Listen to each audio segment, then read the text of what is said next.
مرحبا بعودتكم أيها الطلاب الكرام إلى درس الحديث من جديد. فجزاكم الله أحسن الجزاء في الدنيا والآخرة. رب يسر ولا تعسر وتمم بالخير. رب سهل ويسر ولا تعسر علينا يا ميسر كل عسير. اللهم إنا نسألك علما نافعا وعملا متقبلا ورزقا طيبا. اللهم إنا نعوذ بك من علم لا ينفعنا. اللهم انفعنا بما علمتنا وعلمنا ما ينفعنا وزدنا علما. اللهم إنا نعوذ بك من علم لا ينفع ومن قلب لا يخشع ومن نفس لا تشبع ومن دعوة لا يستجاب لها. عزیز طلبہ، اللہ کے فضل و کرم اور اس کی توفیق سے مشکات المصابیح کا 32واں سبق یعنی ایپیسوڈ نمبر 32 حاضر ہے، اور آج کے حدیث لیسن کے ضمن میں آپ ذکر ہمارے زیر مطالعہ جو احادیث ہیں وہ آپ کے سامنے ریٹن موجود ہیں 4448 سے 4462۔ تو جیسا کہ آپ کو معلوم ہے کہ گزشتہ اسباق کے حوالے سے بھی یہ کتاب اللباس، اور کتاب اللباس میں بھی باب الترجل یعنی کنگھی کرنے کے بیان میں یہ باب تھا، اور اس سلسلے میں یہ حدیث آ رہی تھی۔ تو آتے ہیں کہ آج کے سبق میں براہ راست ہمارے پاس پہلی حدیث کون سی ہے، کتاب سے مطالعہ کرتے ہیں۔ اور جیسا کہ آپ کو معلوم ہے الحمدللہ کہ آج کی جیسا کہ آپ دیکھ رہے ہیں میں آپ سے شیئر کرتا ہوں، پہلی حدیث ہمارے پاس جو ہے وہ سیدنا عبداللہ بن 4448 ہے۔ تو یہ عبداللہ بن مغفل رضی اللہ تعالیٰ عنہ سے یہ حدیث مروی ہے۔ قال کہتے ہیں نہا رسول اللہ صلی اللہ علیہ وسلم، منع فرمایا اللہ کے رسول صلی اللہ علیہ وسلم نے عن الترجلی کنگھی کرنے سے، الا غبن مگر یہ کہ ایک دن چھوڑ کر، غبن یعنی ڈیلی کنگھی کرنے سے آپ نے منع فرمایا ہے۔ ہاں، ایک دن چھوڑ کر آپ بالوں میں کنگھی وغیرہ کر سکتے ہیں۔ رواه ترمذی و ابو داود و النسائی، اس امام ترمذی، امام ابو داود اور امام نسائی نے روایت کیا ہے۔ تو بظاہر یہ مرد اور عورت دونوں کو یہ شامل ہے، یہ نہیں جو ہے، کیونکہ اس میں ذکر نہیں ہے کہ عورتوں کے لیے یہ ممانعت ہے یا مردوں کے لیے ممانعت ہے۔ بظاہر مرد اور عورت دونوں اس میں شامل ہیں، لیکن بہرحال اہل علم نے اس کو جو اس کی نہیں ہے، یہ تحریم کی نہیں۔ پہلی تو بات یہ ہے کہ یہ حدیث جو اہل علم کے مابین مختلفی ہے، بعض نے سے حسن صحیح کہا ہے، اور بعض دیگر اہل علم کہتے ہیں کہ یہ سند کے اعتبار سے ہی ضعیف ہے، تو یہ قابل حجت نہیں، اس لیے کہ سند میں ہشام بن حسان مدلس اور عنان ہے۔ اگر اس کو ہم صحیح بھی مانیں، جیسا کہ بعضوں نے سے کہا ہے صحیح حسن ہے، تو بہرحال حدیث میں جو روکا گیا ہے نہیں، یہ تنزیہی نہیں ہے، تحریمی نہیں، یعنی یہ اگر کوئی کرتا ہے تو حرام نہیں بلکہ مکروہ گردانا جائے گا، واللہ عالم۔ اور لفظ غبن کا مطلب جیسا کہ آپ نے حدیث کے ظاہر میں یہ اپنا سمجھ لیا ہے کہ ایک دن چھوڑ کر ایک دن کرنا، یعنی آپ نے ڈیلی ہی روزانہ کنگھی کرنے سے منع کیا ہے۔ تو اس میں بعض نے کہا کہ یہ کیوں مکروہ ہے، کم از کم یعنی تحریمی نہیں تو تنزیہی بھی کہیں تو کیوں آپ نے یہ کہا، منع کیا، کنگھی کو ایک دن چھوڑ کر کرنا اجازت دی اور روزانہ کرنے سے روکا؟ تو بعض واضح نظر یہی آتی ہے کہ ایک تو بالوں کو ہر وقت سنوارتے رہنا، جیسا کہ آج کل بعض نوجوان جو ہیں، بچے بچیاں، ان کا یہ کام ہوتا ہے 24 گھنٹے بس وہ ان کی پورا فوکس جو ہے ان کے چہرے پہ اور ان کے سر کے بالوں پہ ہوتا ہے، اور بہت سارا ٹائم جو ہے وہ قیمتی اس میں وہ ضائع کرتے ہیں۔ تو ایک تو یہ بھی ہو سکتا ہے معاملہ، اور دوسرا یہ بھی کہ زیب و زینت اور بناؤ سنگار اتنا اس حد تک کہ ہر وقت اس کے پیچھے پڑا رہے آدمی، تو اللہ کو یہ بات پسند نہیں، تو غالباً یہی بات نظر آ رہی ہے، واللہ عالم۔ آگے ہے نئی حدیث۔ ہاں، وعن عبداللہ بن بریدہ تھا، عبداللہ بن بریدہ رحمۃ اللہ علیہ سے یہ روایت مروی ہے، قال وہ کہتے ہیں قال رجل کہ ایک آدمی نے کہا لفضالۃ بن عبید، فضالہ بن عبید سے ایک آدمی کہنے لگا کہ مالی اراک شائثن، کہ مجھے کیا ہو گیا کہ میں تجھے پورا گندہ بالوں میں دیکھتا ہوں، مالی اراکا مجھے کیا ہے کہ میں تجھے دیکھ رہا ہوں، شاثن یا شائثن کہ میں تجھے دیکھتا ہوں پورا گندہ بالوں والا، شائثن۔ قالا اس نے آدمی نے آگے سے کہا جس کے بال ذرا بکھرے ہوئے یا بکھرے ہوئے پھیلے ہوئے تھے، ان رسول اللہ صلی اللہ علیہ وسلم کان ینہانا عن کثیر من الارفاہ، وہ آدمی کہنے لگا کہ وہ اس لیے کہ یقیناً اللہ کے رسول صلی اللہ علیہ وسلم کان ینہانا ہمیں روکا کرتے تھے، عن کثیر من الارفاہ بہت زیادہ یا حد سے زیادہ دنیاوی زیب و زینت یا بناؤ سنگار سے، کانا ینہانا ہمیں روکا کرتے تھے اللہ کے رسول صلی اللہ علیہ وسلم، ان کثیر بہت زیادہ حد تک، من الارفاہ دنیاوی زیب و زینت یا آرائش و زیبائش سے، ٹھیک ہے جی۔ تو پھر راوی کہتے ہیں قال مالی لا ارا، ہاں جی، پھر ہاں قالا پھر وہ کہتا ہے اپنا، پھر راوی کہتے ہیں نا، پھر اس شخص نے کہا ہاں جی مالی لا ارا، یعنی وہی آدمی جس نے پہلے فضیلہ بن عبید سے کہا تھا کہ میں تیرے بالوں کو کیا وجہ ہے پورا گندہ دیکھ رہا ہوں، تو انہوں نے آگے سے جواب دیا کہ اللہ کے رسول صلی اللہ علیہ وسلم ہمیں بہت زیادہ زیب و زینت سے روکا کرتے تھے، اس لیے میں نے یہ بال اس طرح کے کچھ رکھے ہوئے ہیں، بکھرے ہوئے پھیلے ہوئے۔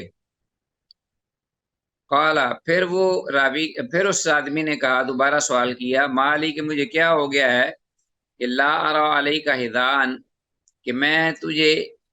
جوتے کے بغیر دیکھتا ہوں، یعنی لا ارا علیہ کا ہدان میں تجھے بغیر جوتے کے دیکھتا ہوں کہ تو جوتا نہیں پہنے ہوئے۔ قالا تو اس پھر آدمی نے کہا کان رسول اللہ صلی اللہ علیہ وسلم، کہ اللہ کے رسول صلی اللہ علیہ وسلم تھے، یا مورونا ہمیں حکم کیا کرتے تھے، ان نحتفی احیانا کہ ہم کبھی کبھار جو ہے وہ بغیر جوتے کے ننگے پاؤں چلا کریں، تو اس پر بھی انہوں نے یہ بات کہہ دی۔ رواہ ابو داود، سے امام ابو داود نے روایت کیا ہے۔ تو بہرحال یہ حدیث جو ہے یہ پہلی حدیث کی طرح اہل علم کے مابین مختلف فی ہے، پہلی حدیث کی طرح پہلی حدیث بھی جو ہے وہ علماء کے درمیان مختلف فی تھی، اور یہ بھی حدیث جو ہے عبداللہ بن بریدہ رحمہ اللہ کی، یہ بھی حدیث بعض اہل علم نے تو اسے ضعیف کہا ہے، بعض اہل علم نے اس کی سند کو صحیح کہا ہے، اور جو ضعیف کہتے ہیں وہ کہتے ہیں کہ اس کی سند میں راوی ہے سعید بن ایاس، سعید بن ایاس الجریری، تو اس کا معاملہ جو ہے اس پر خلط ملط ہو گیا تھا، یعنی ذہنی طور پر یہ آدمی نارمل نہیں تھا، نہ رہا، شروع میں تھا لیکن بعد میں یہ اپنا صحیح کو غلط میں یا روایات کو خلط ملط کر دیتا تھا۔ تو اس کا جو اختلاط کا معاملہ ہے اس سے پہلے کی حدیث کے بارے میں پتہ نہیں کہ اس نے کون کون سی حدیث بیان کی یا نہیں کی، یا کی بھی ہے کہ نہیں اپنی نارمل یا صحت کی حالت میں کوئی حدیث بیان کی ہے کہ نہیں، بہرحال بعد میں اس کا معاملہ جو ہے وہ اس پر خلط ملط ہو جاتا تھا، تو اس لیے یہ راوی موجود ہے اس میں، تو اس لیے حدیث جو ہے بعض کہتے ہیں کہ ضعیف ہے، یہ راوی سعید بن ایاس الجریری، اس کے بارے میں حدیث میں لفظ جو الارفاع ہو، جیسا کہ میں نے ذکر کیا، اس کا مطلب ناز و نعمت اور زیادہ عیش و عشرت والی زندگی، ٹھیک ہے جی۔ اور اسی طرح پچھلی حدیث کو سامنے رکھیں تو زیادہ کنگھی کرنا جو ہے وہ بھی اس میں شامل ہے۔ تو حدیث واضح کلیئر ہے کہ ارفاع، زیادہ تکلف کرنا، ہر وقت بناؤ سنگار کی طرف اور زیب و زبائش کی طرف رکھنا معاملہ، ہر چیز میں اسلام جو ہے وہ دیکھتا ہے کہ اس میں اعتدال رہے، میانہ روی، اللہ کو پسند ہے اور ہمارے دین میں بھی اس کو پسند کیا گیا ہے۔ آگے حدیث ہے ہمارے پاس ابو ہریرہ رضی اللہ عنہ سے کہ ان رسول اللہ صلی اللہ علیہ وسلم قال، کہ یقیناً اللہ کے رسول صلی اللہ علیہ وسلم نے یہ فرمایا، من کان لہ شعر، کہ جس شخص کے بال ہوں، یعنی جس نے بال رکھے ہوئے ہوں سر کے، فَلْيُكْرِمْ، تو اسے چاہیے کہ وہ ان بالوں کو سنوار کے رکھے، یعنی ان بالوں کی عزت کرے، ٹھیک ہے جی۔ تو بالوں کی عزت جو ہے فَلْيُكْرِمْ، اسے مراد یہی ہے، جیسا کہ امام مالک رحمہ اللہ کی ایک روایت جو کہ سیدنا ابو قتادہ رضی اللہ تعالیٰ عنہ کے حوالے سے ہے، صحابی رسول ہیں سیدنا ابو قتادہ رضی اللہ عنہ، کہ وہ ایک دن میں 2 بار بھی، بعض اوقات ایک دن میں 2 بار تیل لگایا کرتے تھے، بالوں کو تیل لگاتے تھے، اور اس کی وجہ جو ہے وہ انہوں نے یہی بیان فرمائی کہ آپ صلی اللہ علیہ وسلم نے یہ جو فرمایا ہے کہ فَلْيُكْرِمْ، ہو کہ وہ بالوں کی عزت و تکریم کرے، تو اس بنا پر میں، یعنی وہ ابو قتادہ رضی اللہ تعالیٰ عنہ جو تھے وہ سر میں 2 بار تیل لگاتے تھے جی۔ کبھی کبھار ایک دن میں 2 بار بھی تیل لگاتے تھے۔ تو ظاہر ہے کہ تیل لگانا بالوں میں چمک پیدا کرتا، اور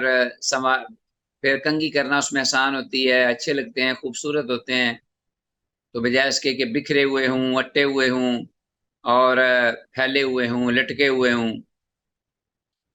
اور بعض لوگ جو ہیں وہ بڑا بڑا عرصہ تک ان کو دھوتے نہیں، سر کے بالوں کو نہ تیل لگاتے ہیں، اور وہ رسیوں کی طرح، بلکہ اس سے بھی زیادہ وہ گندے اور غلیظ، جانوروں سے بھی بدتر وہ لگتے ہیں، وہ انسان لگتے ہی نہیں۔ تو بالوں کی اگر بال ہوں تو ان کی عزت و تکریم ہونی چاہیے جی۔ خاص طور پر جو عورتیں ہیں، چونکہ ان کے لمبے بال ہوتے ہیں، اس لیے وہ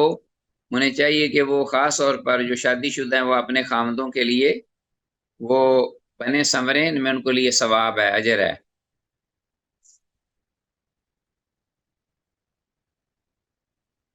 آگے ہمارے پاس حدیث ہے، نیکسٹ حدیث، وان ابی ذر، ابو ذر غفاری رضی اللہ عنہ سے یہ روایت ہے، قال، وہ کہتے ہیں، قال رسول اللہ صلی اللہ علیہ وسلم، کہ اللہ کے رسول صلی اللہ علیہ وسلم نے ارشاد فرمایا،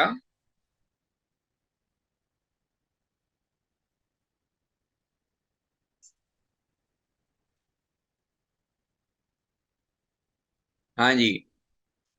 ان احسن ما غیر به الشیب، کہ بے شک سب سے اچھی چیز جس کے ذریعے بڑھاپے کو بدلا جا سکتا ہے، ما غیر به الشیب، وہ کیا ہے؟ الحناء، ایک مہندی ہے، والقتم، اور دوسری وہ وسمہ ہے۔ انا، مہندی، والقتم، اور وسمہ، یہ دونوں چیزیں جو ہیں عہد رسالت مآب صلی اللہ علیہ وسلم میں صحابہ کرام استعمال فرمایا کرتے تھے۔ رواہ ترمذی و ابو داود و النسائی۔ انسان کو چاہیے کہ جس کے بال زیادہ سفید ہو جائیں اور بڑے عجیب سے لگ رہے ہوں، اور غیر فطری سے بال بعض دفعہ اس طرح کی ان کی چمک ہوتی ہے، اور آدمی بالکل ماشاءاللہ تندرست توانا ہوتا ہے، جوان لگتا ہے، تو ایسے میں اسے چاہیے کہ وہ مہندی وغیرہ اور وسمہ وغیرہ لگا کر بالوں کو رنگے، بہتر یہ ہے۔ جیسا کہ مکہ مکرمہ کی فتح کے دن، یوم فتح، یوم مکہ کے فتح کے دن، اللہ کے رسول صلی اللہ علیہ وسلم نے سیدنا ابو بکر رضی اللہ عنہ کے والد محترم جو ہیں ابو قحافہ رضی اللہ عنہ، ان کے بالوں کو رنگنے کے لیے کہا تھا۔ ہاں جی، تو حدیث کی سند صحیح ہے، اور حدیث میں یہ جو لفظ القتم ہے، اس کا مطلب ہے وسمہ۔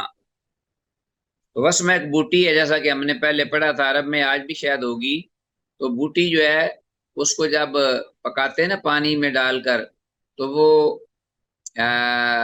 وسمہ جو ہے وہ ملا کر سیاہی مائل، اور پھر اس کے اندر خضاب ملا کر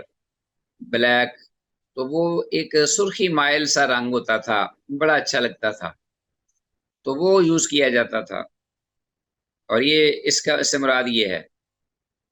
یہ آدمی پورا رینٹ کر لے، یعنی مہندی لگا لیا کرے۔ نیکسٹ حدیث ہے ہمارے پاس 4452 عن ابن عباس، عبداللہ بن عباس رضی اللہ عنہما سے یہ روایت ہے، عن نبی صلی اللہ علیہ وسلم، اور اللہ کے نبی صلی اللہ علیہ وسلم سے مرفوع بیان کرتے ہیں، قال، آپ نے فرمایا، یکون قوم فی آخر الزمان، کہ آخری زمانے میں کچھ لوگ ہوں گے، قوم نکرہ ہے، یعنی کچھ قوم کے کچھ اقوام یا لوگ ایسے ہوں گے میری امت میں، فی آخر الزمان، آخری زمان یعنی قرب قیامت مراد ہے، یخضبون بہذا السواد، کہ وہ اس طرح اس سیاہی کے ساتھ اپنے بالوں کو رنگیں گے کہ کا حوامل الحمام، جس طرح کے کبوتروں کے پوٹے ہوتے ہیں، کبوتروں کی پوٹیں ہوتی ہیں، حوامل، حامل کی جمع حوامل الحمام، تو پوٹیں آپ کو پتہ ہے کہ جہاں جانور جو ہے نا، مرغیاں یا پرندے، کبوتر وغیرہ، تو ان کی پوٹیں جس میں وہ جب دانہ وغیرہ کھاتے ہیں تو وہ پوٹوں میں چلا جاتا ہے سب سے پہلے، تو جس طرح کبوتروں کی پوٹیں ہوتی ہیں اس طرح وہ اپنے بالوں کو رنگیں گے، لا یجدون رائحۃ الجنہ، تو وہ ایسے لوگ جو ہیں وہ جنت کی خوشبو نہیں پائیں گے۔ رواہ ابو داود والنسائی، اس امام ابو داود اور امام نسائی نے روایت کی ہے۔ تو اس حدیث میں مطلق خضاب یا رنگ لگانے سے منع کیا گیا ہے، جبکہ دیگر احادیث جو ہیں ان میں جیسا کہ آپ کو علم ہے کہ بہت سی حدیثیں ہم نے روایات اور صحیح بھی ان میں پڑھا ہے کہ خضاب لگانے کا اجازت، اور آپ بلکہ آپ صلی اللہ علیہ وسلم کی ترغیب، یہ ساری چیزیں ہم نے پیچھے پڑھی ہیں، اور اس میں ممانعت ہے، تو لازماً اس میں ہم تطبیق دیں گے کہ اس سے مراد کیا ہے، تو ایک دوسرے کے مخالف حدیثیں نہیں ہو سکتی۔ سب سے پہلے یہ دیکھ لیجئے کہ حدیث کی سند صحیح ہے، یہ حدیث صحیح ہے، اگر صحیح نہ ہو تو پھر تو مسئلہ ہی کوئی نہیں، ضعیف ہے اور صحت کے معیار کو نہیں پہنچتی، لہذا دیگر احادیث کے خلاف بھی آ جائے تو اس کی کوئی اہمیت نہیں۔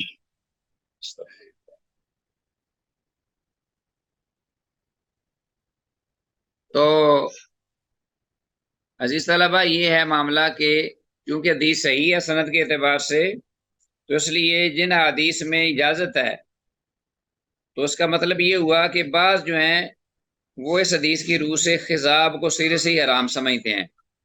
بعض لوگوں نے دوسری حدیث کو نہیں دیکھا، صرف اسی حدیث کو دیکھ کر کہا کہ جی بس کوئی بھی خضاب ہو تو بالوں کو چھوڑ دینا چاہیے، اصل حالت میں رنگنا نہیں چاہیے، نہ خضاب لگانا چاہیے، بلکہ مہندی اور وسمہ تک کو روک دیا، کیونکہ اس میں ممانعت ہے ہر قسم کے خضاب کی، اور حدیث بھی صحیح ہے، اور اس میں یہ وعید ہے کہ وہ جنت کی بو بھی نہیں پائیں گے، مگر محققین علماء نے اس کو جائز کہا ہے، اور خاص طور پر وہ کہتے ہیں کہ جہاد کی حالت میں تو یہ اور بھی زیادہ خضاب لگانا جو ہے وہ بلکہ ضروری بھی ہو جاتا ہے بعض دفعہ، اور ان کی دلیل سیدنا صہیب رضی اللہ عنہ کی ایک حدیث ہے کہ نبی مکرم صلی اللہ علیہ وسلم نے فرمایا، بہتر خضاب سیاہ خضاب ہے، بہتر خضاب سیاہ خضاب ہے، تمہاری عورتیں اس طرف رغبت کرتی ہیں اور دشمنوں کے دلوں میں تمہاری ہیبت بیٹھ جاتی ہے۔ تو یہ حدیث اس بات کی دلیل ہے کہ خاص طور پر جہاد کے دوران خضاب، یعنی تاکہ دشمن جو ہے وہ یہ محسوس کرے کہ ہمارے جو بالمقابل ہیں وہ بوڑھے نہیں بلکہ وہ طاقتور تنومند جوان ہیں، اور اسی طرح جو خامند ہیں، عورتیں گھر والی جو بیویاں ہیں وہ بعض اوقات خامدوں کے سیاہ بال جو ہیں وہ ان کو پسند کرتی ہیں، تو ایک خامند کا اپنی عورت کے لیے بننا سنورنا بالکل ایسے ہی ہے جیسے عورت کا سنورنا بننا جو ہے اللہ کو پسند ہے خامند کے لیے، تو وہ کہتے ہیں کہ ضروری نہیں کہ سیاہ خضاب ہی لگائیں، آپ وہ مہندی اور اس قسم کا وسمہ وغیرہ ضرور لگائیں، تاکہ وہ جو بڑھاپے کا معاملہ ہے وہ، تو یہ حدیث جو ہے یہ اس کے اپنا اس کے مد مقابل کوئی اختلاف نہیں ہے اس میں، ٹھیک ہے جی۔ اس لیے کہ یہ اس وقت ہو سکتا ہے کہ جب بہت زیادہ کوئی اپنے بالوں کو رنگے بوڑھا ہو کر بھی اور بالکل سیاہی جو ہے وہ اس کو استعمال کرے، جیسا کہ پہلی حدیثوں میں آیا ہے کہ بالکل پیور سیاہی جو ہے اس سے جتنا برتا جائے، تو یہ اس حدیث پر ہم معمول کر سکتے ہیں، ٹھیک ہے جی۔ تو باقی یہ ہے کہ یہ جائز ہے، اور یہ جو ممانعت ہے یہ سمجھ لیجئے کہ تحریمی نہیں ہو سکتی، تنزیہی ہو سکتی ہے، تحریمی نہیں ہے۔ کہ بہتر یہ ہے کہ آدمی بہت زیادہ خضاب لگانے سے بچے، جبکہ وہ بوڑھا ہو چکا ہو بہت زیادہ، اور اس کے باوجود وہ اپنے آپ کو باور کرائے جی میں جوان ہوں، حالانکہ وہ ہل جل نہ سکے، اور حقیقت میں وہ بوڑھا ہو جائے، بہت زیادہ ضعیف ہو جائے۔ تو یہ اس طرح کی باتیں جو ہیں یہ شریعت میں ظاہر ہے خلاف حقیقت ہیں۔ واللہ تعالی عالم بالصواب۔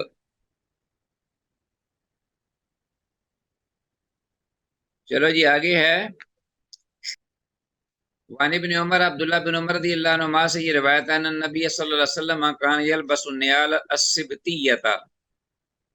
یلبس النعال السبتیۃ،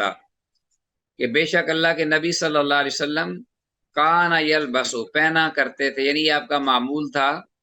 پہنے کرتے تھے جوتے، النعال السبتیہ سبتی جوتے، سبتی جوتے پہنا کرتے تھے، وَيُصَفِّرُ لِحْيَتَهُ بِالْوَرْصِ، اور آپ رنگا کرتے تھے زردی مائل اپنی داڑھی مبارک کو، بالورس ورس کے ساتھ۔ میں پھر اس کو دہراؤں گا کہ اللہ کے نبی صلی اللہ علیہ وسلم کانا یلبسو النعال السبتیہ، سبتی نعال جو ہیں ننی جوتے وہ پہنا کرتے تھے۔ تو سبتی جوتے جو ہیں یہ بغیر بالوں کے، یعنی جن پر بال نہیں ہوتے تھے، ایک تو یہ اس سے مراد ہے، اور دوسرا یہ بھی کہ جو رنگے ہوئے چمڑے کے ہوتے، چمڑے کے ہوتے تھے لیدر کے، لیکن چمڑا جو ہے چمڑا رنگا ہوا ہوتا تھا، بغیر یعنی اصل چمڑا نہیں ہوتا تھا کہ اسی طرح کھال جو ہے اس کے اوپر اس کو سی کا جوتا بنا لیا جائے، اور معلوم ہو رہا ہو کہ یہ فلاں جانور کی یہ کھال ہے۔ بال بالکل اتر جاتے تھے بغیر بالوں کے سبتی، اور رنگے ہوئے یعنی ان کو رنگ کیا جاتا تھا باقاعدہ چمڑے کو۔ وَيُصَفِّرُ لِحْيَتَهُ بِالْوَرْصِ، اور ورس وزعفران، اور ورس جو ہے یہ ایک بوٹی تھی، ورس بات کہتے ہیں کہ یمن کے علاقے میں زیادہ پائی جاتی تھی، بہرحال عرب کے علاقے میں بھی تھی۔ وَيُصَفِّرُ لِحْيَتَهُ، اور آپ اپنی داڑھی مبارک کو رنگا کرتے تھے ورس کے ساتھ، وزعفران، اور زعفران کے ساتھ۔ وکان ابن عمر یفعل ذلک، اور عبداللہ بن عمر رضی اللہ عنہ بھی ایسا ہی عمل کیا کرتے تھے آپ کی سنت میں، آپ کی سنت کی اقتداء میں، رضی اللہ عنہ۔ تو النعال السبتیہ ان کو انڈر لائن کیجیے، اس کا مطلب ہے بغیر بالوں کے سبتی جوتے جو کہ رنگے ہوئے چمڑے کے ہوتے تھے، یہ اصل معنی ہے اس کا۔ سیدنا انس رضی اللہ تعالیٰ عنہ سے روایت ہے کہ آپ صلی اللہ علیہ وسلم کی سفیدی خضاب کے لائق نہیں ہوتی تھی کہ اسے رنگا جائے۔ حدیث میں آتا ہے نا وَيُصَفِّرُ لِحْيَتَهُ بِالْوَرْصِ وَالزَّعْفَرَانِ، تو بعض روایات میں جو زرد رنگ کا جو رنگ ہے اس سے خوشبو لگانا اسے روکا گیا اور منع کیا گیا ہے، زرد رنگ کے یعنی بال رنگنے سے، زردی مائل، یہ پہلے حدیثیں گزری ہیں۔ تو یہاں یہ ہے کہ یصفر الیہ بالورس، تو سیدنا انس رضی اللہ عنہ سے ایک روایت ملتی ہے، وہ کہتے ہیں کہ آپ صلی اللہ علیہ وسلم کی جو بڑھاپا تھا نا سفیدی، وہ خضاب کے لائق نہیں ہوئی تھی کہ اسے رنگا جا سکے، یعنی آپ کی جو بڑھاپا تھا یا آپ کی جو سفیدی تھی وہ اس حد تک نہیں گئی تھی، 63 برس کی عمر اگر آخری عمر بھی شمار کی جائے، کہ آپ کے جو بال ہیں وہ اتنے زیادہ سفید ہو گئے ہوں کہ انہیں رنگا جائے، بس کہیں کہیں کوئی بال جو ہے وہ سفید نظر آتا تھا۔ تو لہذا تو لیکن یہ جو حدیث ہے اس میں جو ذکر ہوا ہے کہ یصفر الیہۃ بالورس سے، کہ وہ اپنی جو داڑھی مبارک ہے اس کو ورس بوٹی کے ساتھ جو یمن کی تھی، یمن کے ایک علاقے کی، اور زعفران سے رنگا کرتے تھے اللہ کے رسول۔ اور انس رضی اللہ عنہ کی یہ جو حدیث ہے جس میں یہ ذکر ہے کہ آپ کا بڑھاپا یا آپ کی سفیدی اس حد تک نہیں گئی تھی کہ اس کو رنگی جاتی یا اس کو رنگنے کی ضرورت محسوس ہوتی، تو پھر کیا اس میں اختلاف کیوں ہو گیا؟ اب کیسے ہم تطبیق دیں گے؟ اب یہ ذرا بتائیے تطبیق کا طریقہ کیا ہے؟ تو تطبیق یہ علماء نے دی ہے، تطبیق کا معنی ہے کہ دونوں حدیثوں کو جمع کیا ہے، اس حدیث کا کیا مطلب ہے اور اس کا حدیث کا کیا مطلب ہے، یہ دونوں ایک دوسرے کے اپوزٹ نہیں ہیں۔ تو اب تطبیق یہ ہے کہ ہنا یا السلام علیکم زعفران ورحمۃ اللہ۔ جس کا ذکر ہوا ہے نا، ہنا مہندی کا اور زعفران کا، یعنی ورس اور زعفران جس کا ذکر ہوا ہے، یہ آپ خضاب کی نیت سے نہیں لگاتے تھے بلکہ خوشبو کی نیت سے لگاتے تھے۔ تو آپ نے اپنی داڑھی مبارک کو جو ورس اور زعفران سے رنگا، اس سے مراد آپ خضاب نہیں لگاتے تھے بلکہ آپ خوشبو لگاتے تھے۔ تو خوشبو کا بہت زیادہ استعمال آپ صلی اللہ علیہ وسلم کیا کرتے تھے، لوگوں نے اسے خضاب سمجھ لیا، لوگ یہ سمجھتے تھے کہ آپ نے خضاب لگایا، حالانکہ آپ نے خوشبو لگائی ہوتی تھی۔ اچھا، بعض لوگ یہ کہتے ہیں، بعض اہل علم، اس سے مراد یہ ہے کہ آپ صلی اللہ علیہ وسلم داڑھی کے بالوں میں تو خضاب لگا لیا کرتے تھے جبکہ سر کے بالوں میں خضاب نہیں لگاتے تھے۔ تو جن حدیثوں میں ممانعت ہے زرد رنگ کی ورس یا زعفران، زرد رنگ یعنی زعفران وغیرہ سے رنگنے کی، تو وہ سر کے بال ہیں، داڑھی نہیں۔ تو آپ داڑھی کے بالوں میں خضاب لگا لیا کرتے تھے لیکن سر میں خضاب نہیں لگاتے تھے۔ بعضوں نے یہ اس کا مطلب لیا ہے، بل واللہ عالم۔ بہرحال حدیث کے جو دونوں حدیثیں ان میں اختلاف نہیں آپس میں، بلکہ یہ ایک دوسرے کے درمیان ہم تطبیق دیں گے، جس طرح کہ اہل علم نے اور بھی کچھ اقوال کہے ہیں اس بارے میں، واللہ عالم۔ آگے ہمارے پاس ہے حدیث 4454، ابن عباس عبداللہ بن عباس رضی اللہ عنہما سے یہ روایت ہے، قال، وہ کہتے ہیں، مر علی النبی صلی اللہ علیہ وسلم رجل، کہ اللہ کے نبی صلی اللہ علیہ وسلم کے پاس ایک آدمی گزرا، قد خضب بالحناء، قد خضب بالحناء، کہ جس نے مہندی کا خضاب لگایا ہوا تھا۔ ٹھیک ہو گیا جی، مہندی لگائی ہوئی تھی، مہندی کا خضاب۔ فقال، آپ نے فرمایا، ما احسن ھذا، یہ کتنا ہی عمدہ خضاب ہے، رنگ ہے۔ آپ نے دیکھ کر یہ الفاظ فرمائے کہ کیسا عمدہ یہ رنگ ہے۔ قال، راوی کہتے ہیں، فمر آخر، جی، تو ایک آدمی اور گزرا آپ صلی اللہ علیہ وسلم کے پاس سے، وقد خضب بالحناء والکتم، تو اس شخص نے لگائی ہوئی تھی مہندی، والکتم اور وسمہ، مہندی اور وسمہ دونوں کو ملا کر اس نے لگایا ہوا تھا اپنے سر داڑھی وغیرہ کو۔ فقال ھذا احسن من ھذا، تو آپ صلی اللہ علیہ وسلم نے یہ فرمایا کہ یہ شخص جو ہے یہ پہلے شخص سے بھی زیادہ عمدہ اور بہتر ہے۔ یعنی آپ نے جو مہندی تھی اور اپنا قتم یعنی جو وسمہ تھا، اس کو ملا کر لگانا آپ صلی اللہ علیہ وسلم نے زیادہ عمدہ یا زیادہ اچھا یا زیادہ پسند کیا، زیادہ پسند فرمایا۔ ثم، پھر راوی کہتے ہیں، ثم مر آخر، پھر ایک اور آدمی گزرا آپ صلی اللہ علیہ وسلم کے پاس، قد خضب بالصفرۃ، کہ جس نے زرد رنگ کا خضاب لگایا ہوا تھا، جس نے زرد رنگ کیا ہوا تھا۔ فقال، تو آپ نے فرمایا، ھذا احسن من ھذا کلہ، کہ یہ پہلے جتنے بھی دو آدمی گزرے ہیں ان کی نسبت یہ سب سے بہتر اور عمدہ رنگ ہے، عمدہ خضاب ہے۔ رواہ ابو داؤد، سے امام ابو داؤد نے روایت کیا ہے، لیکن یہ بالکل حدیث جو ہے یہ محسوس ہو رہی ہے کہ اپوزٹ ہے پہلی صحیح حدیث کے مفہوم کے، لہٰذا پہلے تو ہم دیکھیں گے اس حدیث کی اسنادی حیثیت کیا ہے۔ تو ہم نے معلوم ہوا کہ تحقیق کے بعد اس حدیث کی سند جو ہے وہ بعض کہتے ہیں جید ہے، 4454 حدیث آپ کے سامنے ہے، اس کی سند جید ہے یعنی عمدہ ہے، بہتر ہے، صحیح ہے، مگر بعد نے اسے ضعیف کہا ہے۔ بعض علماء نے کہا ہے کہ یہ ضعیف ہے، انہوں نے جرح کی ہے اس حدیث پر کہ اس کی سند میں راوی حمید بن وہب کو امام بخاری رحمہ اللہ اور دیگر محدثین نے ضعیف قرار دیا ہے، اور صاحب التقریب نے کہا ہے کہ یہ لین الحدیث تھا۔ تو بہرحال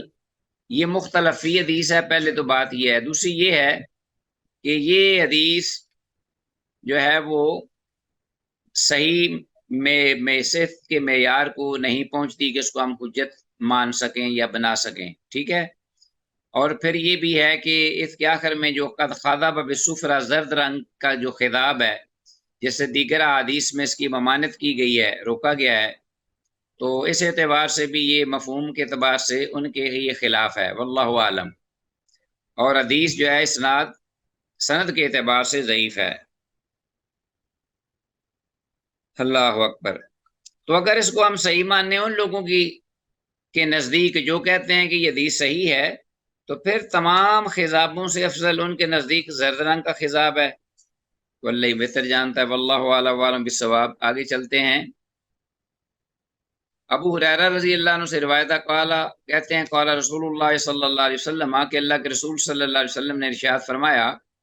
غیروا الشیبہ، کہ بڑھاپے کو کیا کرو، بدلو، بڑھاپے کے آثار کو بدل ڈالو، بدل دیا کرو۔ غیروا الشیبہ، بڑھاپے کو نہیں بدلو بلکہ بڑھاپے کے آثار کو۔ ظاہر ہے بڑھاپے کو تو کوئی نہیں بدل سکتا، وہ تو جب بڑھاپا آ جاتا ہے تو ظاہر ہے وہ بڑھاپا ہی رہتا ہے، کار جتنا مرضی کوئی اپنے آپ کو جوان ثابت کرے۔ اس لیے اگر ہم کو یہ اللہ کے رسول صلی اللہ علیہ وسلم نے خضاب وغیرہ لگانے کی اجازت دی یا ترغیب دلائی بعض مقامات بعض اوقات، تو وہ اس لیے کہ جو بڑھاپے کے آثار ہیں، مثلا بالوں کا بہت زیادہ سفید ہو جانا، جیسا کہ میں نے کہا کہ بعض لوگ جو ہیں وہ بہت زیادہ ان کے بال ہوتے ہیں اور لمبے اور گھنے، اور وہ چاندی کی طرح چمک رہے ہوتے ہیں، حالانکہ ان کی عمر جو ہے وہ اس اعتبار سے یا صحت اچھی ہوتی ہے کہ وہ اس طرح کے لگیں۔ تو آپ نے اس کو کہا کہ اس پر کوئی مہندی وسما یا کوئی ملا جلا خضاب لگائیں۔ غیر و شیبہ، اس بڑھاپے کے آثار کو یعنی سفید بالوں کو بدل ڈالو۔ ولا تشبہ بالیہود، اور یہودیوں کی مشابہت نہ کیا کرو۔ تو معلوم ہوا کہ یہودیوں کی مشابہت سے بچنے کے لیے بھی بالوں کو رنگنا چاہیے، جیسا کہ عثمان ابی قحافہ رضی اللہ عنہ جو ابو بکر صدیق رضی اللہ عنہ کے تھے والد محترم،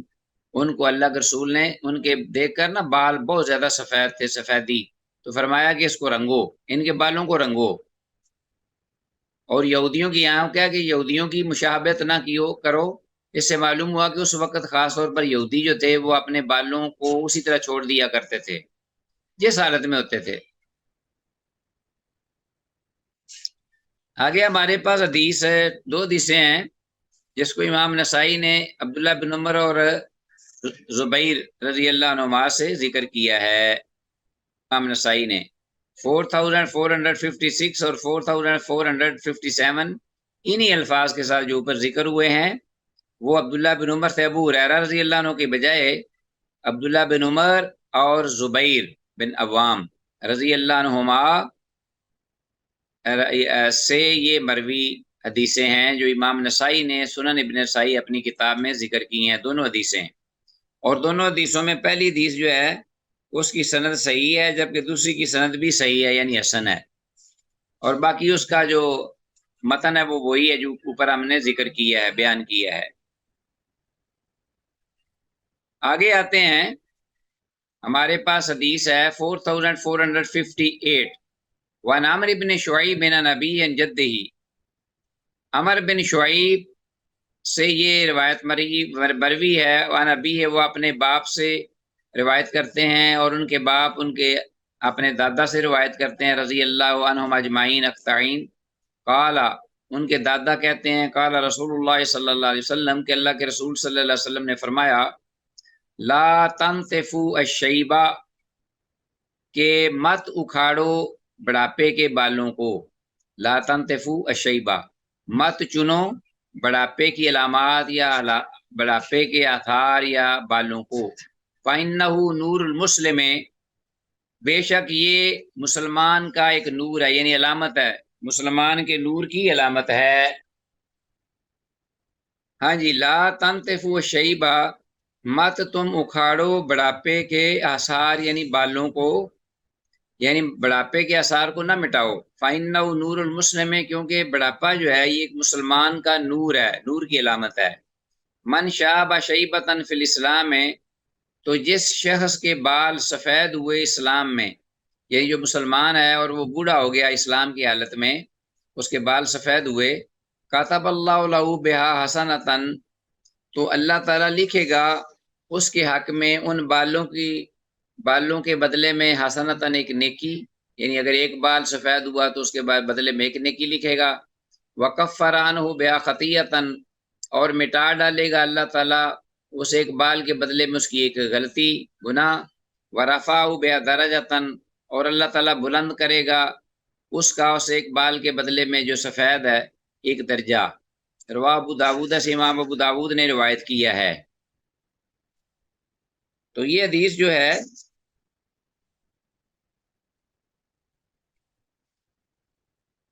یہ حدیث آپ کے سامنے موجود ہے،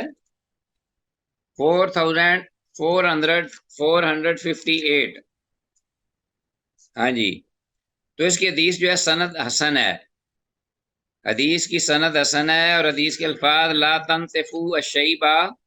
جیسا کہ میں نے ذکر کیا ہے اس کے اپنا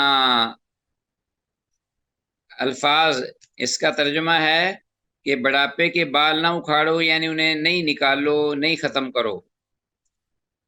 بعض اہل علم کہتے ہیں کہ حدیث میں یہ ممانعت تنزیہی ہے نہ کہ تحریمی، اور آپ صلی اللہ علیہ وسلم نے خضاب لگانے سے منع نہیں کیا۔ ظاہر ہے کہ اوپر جو حدیثیں گزری ہیں اس میں اس بات کا جواز ہے کہ آپ صلی اللہ علیہ وسلم نے ترغیب بھی دی کہ خضاب لگاؤ، تاکہ یہ جو بڑھاپا اس قسم کا نظر آ رہا ہے ضرورت سے پہلے وقت سے، وہ نظر نہ آئے۔ تو یہاں یہ جو حدیث ہے کہ بڑھاپے کے آثار نہ مٹاؤ، یہ مسلمان کا نور ہے، تو یہ بالکل ایک دوسرے کے اپوزٹ لگتی ہیں حدیثیں بظاہر ان الفاظ میں۔ تو علماء کہتے ہیں کہ یہ ممانعت جو یہاں ہے کہ ایسے نہ کرو، یہ تنزیہی ہے، تحریمی نہیں، یعنی یہ حرمت حرام نہیں ہے اگر کوئی نہیں کرتا تو اگر بہت زیادہ کوئی جو ہے وہ کرتا ہے معاملے کو خضاب لگا کر، جیسا کہ پہلے میں نے ذکر کیا، تو وہ شریعت کی روح میں، نگاہ میں وہ مکروہ ہے، یعنی وہ ناپسندیدہ عمل ہے۔ واللہ عالم۔ آگے حدیث ہے ہمارے پاس نیکسٹ 4459، ون کعب بن مرہ رضی اللہ عنہ سے یہ روایت ہے۔ السلام علیکم شیخ۔ جی وعلیکم السلام۔ شیخ، تنزیہی اور تحریمی کیا فرق پتہ کیسے چلے گا؟ یہ ایک تو آپ انشاءاللہ پڑھیں گے، آپ اصول فقہ میں شاید پڑھا بھی ہو آپ نے، باقی آسان الفاظ میں یہی ہے کہ تحریمی اور تنزیہی کا دیگر جو ہوتے ہیں نا نصوص، شرعی نصوص، ان سے پتہ چلتا ہے، سیاق و سباق سے بھی پتہ چلتا ہے۔ اگر ایک جگہ پہ ایک حدیث کی ایک حکم کی ممانعت ہے لیکن دوسری جگہ پر اس کی ممانعت نہیں،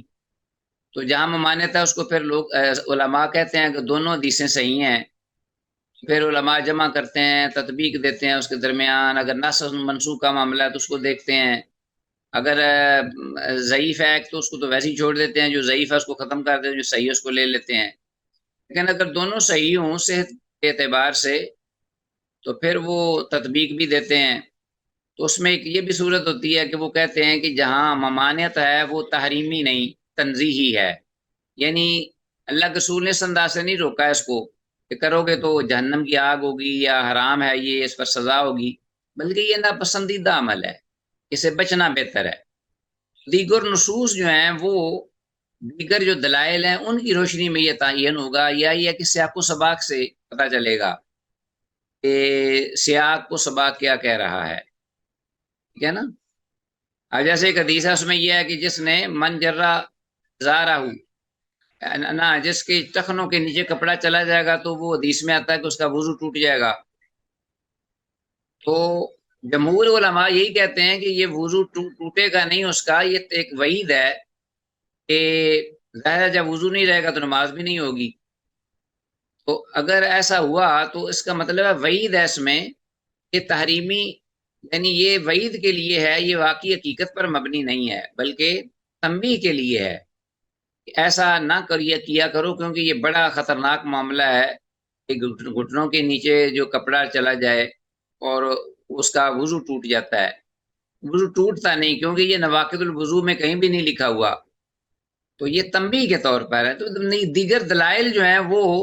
اس انسان یا سیاق و سباق سے اہل علم جو ہیں وہ اس کا کرتے ہیں اپنا تعین، یہ تحریمی ہے کہ تنزیہی ہے۔ انشاءاللہ آگے اس کی مزید مثالیں آئیں گی، اس سے واضح ہو جائے گا اور بھی مسائل میں۔ جی شیخ، جزاک اللہ۔ بارک اللہ فیک۔ اس کی سند حسن ہے، یعنی حدیث 4459 عن کعب بن مرہ، کعب بن مرہ رضی اللہ تعالیٰ عنہ سے یہ روایت ہے، عن رسول اللہ، و رسول اللہ صلی اللہ علیہ وسلم سے مرفوع بیان کرتے ہیں، قال آپ نے فرمایا، من شاب شیبۃ فی الاسلام، کہ جس نے جو بوڑھا ہوا اسلام کی حالت میں، جس کے بال سفید ہو گئے اسلام کی حالت میں مسلمان ہوتے ہوئے، کانت لہ نور یوم القیامہ، تو وہ بڑھاپا اس کے لیے قیامت کے دن ایسے روشنی ہوگا، یعنی نور ہوگا قیامت کے دن۔ روایت ترمذی و نسائی، امام ترمذی امام نسائی نے اس کی روایت کیا ہے، اور اس حدیث کی سند بھی حسن ہے۔ ہاں جی، بعد نے اسے بہرحال ضعیف کہا ہے، اس میں اختلاف ہے، لیکن ضعف اتنا شدید نہیں ہے، جیسا کہ پہلی بھی حدیث جو ہے اسی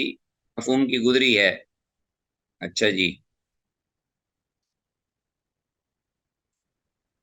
آگے ہمارے پاس ہے حدیث، نیکسٹ حدیث ہے 4460،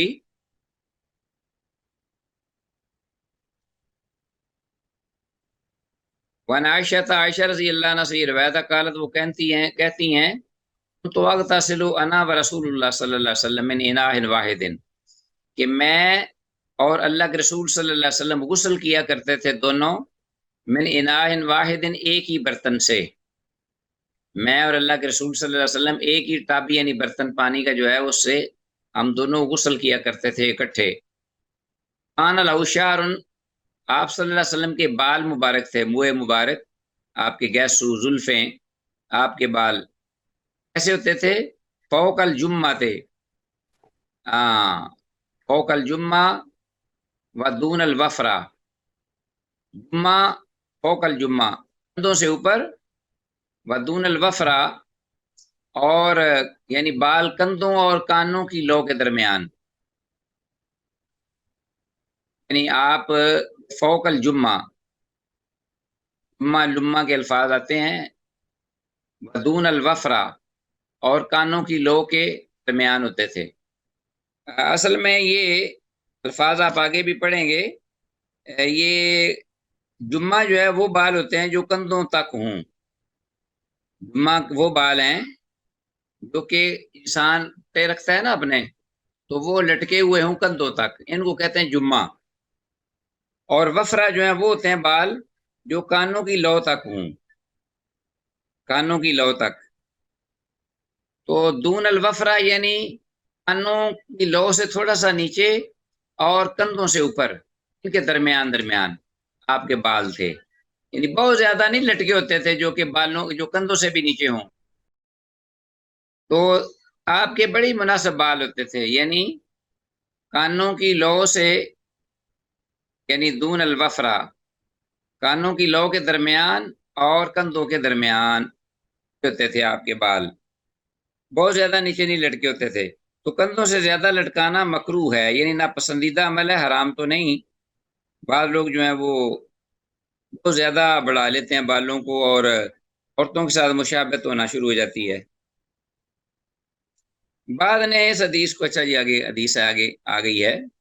تو یہ حدیث تو سند کے اعتبار سے حسن ہے۔ فوق الجمہ،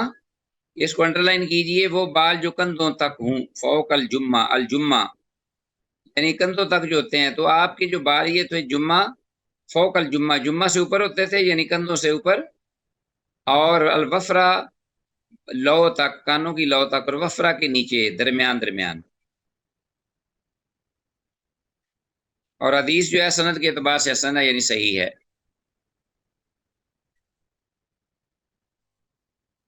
آگے ہمارے پاس حدیث وان ابن الحنظلیہ، ابن حنظلیہ رضی اللہ تعالیٰ عنہ سے یہ روایت مروی ہے، رجل من اصحاب النبی، جو اللہ کے نبی صلی اللہ علیہ وسلم کے جلیل القدر صحابہ میں سے ایک صحابی ہیں۔ قالا، وہ کہتے ہیں، قال النبی صلی اللہ علیہ وسلم، کہ اللہ کے نبی صلی اللہ علیہ وسلم نے یہ ارشاد فرمایا کہ نعم الرجل خریم الاسدی، کیا ہی خوب آدمی ہے خریم اسدی، بنو اسد قبیلے کا اسدی یہ نسبت ہے، کیا ہی خوب ہے آدمی خریم جو کہ اسد قبیلے سے تعلق رکھتا ہے، لولا طول جمعتے ہی، اگر اس کے جو بال ہیں سر کے وہ بہت زیادہ لمبے نہ ہوں، یعنی اگر اس کے بال جو ہیں وہ بہت زیادہ لمبے نہ ہوتے، لولا طول جمعتے ہی و اسبال و ازارے ہی، اور وہ اس کی جو چادر ہے طے بند وہ نیچے نہ گھسٹتی ہوتی، و اسبال و ازارے ہی، تو کیا ہی خوب وہ آدمی تھا۔ یعنی آپ صلی اللہ علیہ وسلم نے اس کی شخصیت کو دیکھا، اس کے اندر صفتیں بھی تھیں، لیکن یہ دو باتیں جو تھیں ان کو فائنڈ آؤٹ کیا کہ یہ دو اچھی نہیں ہیں۔ ایک تو بال بہت زیادہ لمبے تھے اس کے، اور دوسرا وہ اس کی جو ازار تھی بعض دفعہ وہ نیچے گھسٹتی یا نیچے لٹکتی زمین پر۔ آپ نے فرمایا نعم الرجل خریم الاسدی، کیا ہی عمدہ ہے آدمی خریم اسدی، کہ اگر نہ ہوتے اس کے بال بہت زیادہ لمبے، یعنی جو کندھوں سے بھی نیچے گر رہے تھے،